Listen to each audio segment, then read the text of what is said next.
रत्नागिरी जिल्ह्यातील लांजा तालुक्यातील झापडे गावात झालेल्या जोरदार अवकाळी पावसामुळे पपई बागांचे मोठे नुकसान झाले आहे.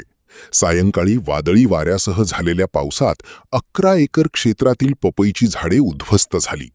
हातातोंडाशी आलेले पीक नष्ट झाल्याने शेतकऱ्यांना मोठा आर्थिक फटका बसला असून सुमारे 35 लाख रुपयांचे नुकसान झाल्याचा अंदाज व्यक्त करण्यात येत आहे.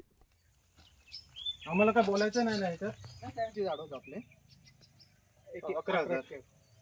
11 एकर क्षेत्र आणि 11,000 झाड आपले. तिसरी तोडणी यस. हे बघा काढणीला आलेला माल आणि भरमसाठ नुकसान हे झालं. नुकसान बरोबर 80% कमीत कमी सर.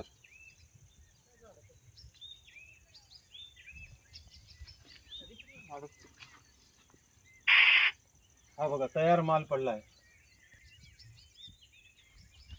हा बघा काढणीला आलेला माल. काम करू. मी समीर मोहम्मद हाजू, राहणार लांजा, जिल्हा रत्नागिरी.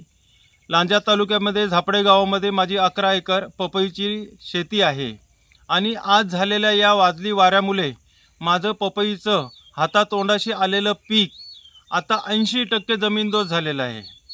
त्यावर सरकारने लवकरात लवकर पंचनामे करून आम्हाला नुकसान भरपाई द्यायची ही प्रयत्न करावा.